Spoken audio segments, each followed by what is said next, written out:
ভয়ে রেফারি একটিও কথা বলেননি। হামজার সাহস দেখে হতবাক সবাই। একাই বল নিয়ে এগিয়ে যাচ্ছিলেন হামজা চৌধুরী। ডি বক্সের বাইরে থেকে তাকে ফেলে দেয় ভুটানের এক ফুটবলার। তবে রেফারি সেটিকে গুরুতর মনে করেননি, বাঁশিও বাজাননি, দেননি কোনো ফাউল। তাই তো ক্ষোভ ঝাড়তে দেখা যায় হামজা চৌধুরীকে। চিৎকার আর হাত নাড়িয়ে রেফারিকে কিছু একটা বলছিলেন। তবে হামজার সে কথার কোনো উত্তরই দেননি রেফারি।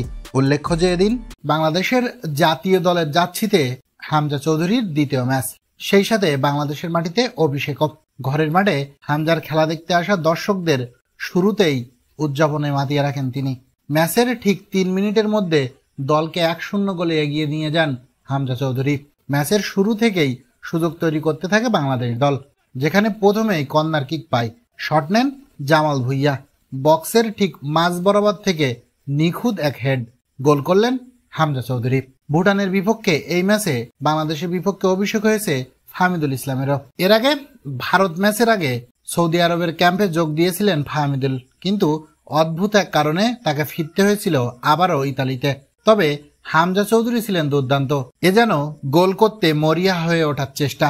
ভিড়ের মধ্যে হামজা চৌধুরী যেভাবে লাফিয়ে উঠে গোলটি করলেন, তাতে বাংলাদেশ সত্যি নিকট একজন খেলোয়াড় পেয়েছে। আর তাতেই ইতিহাস লিখলেন হামজা চৌধুরী।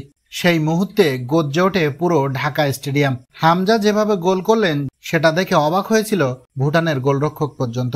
আর গ্যালারিতে এতটাই উত্তেজনাপূর্ণ এক মুহূর্ত তৈরি হয় হামজার গোলে, যেটা এর আগে দেখা যায়নি বাংলাদেশ ফুটবলে। এরপর দ্বিতীয় অর্ধ খেলতে নেমে সোহেল রানার গোলে ব্যবধান বাড়ায় বাংলাদেশ। আর তাতেই আন্তর্জাতিক প্রীতি ম্যাচে ভুটানের বিপক্ষে 2-0 গোলে এগিয়ে যায় বাংলাদেশ।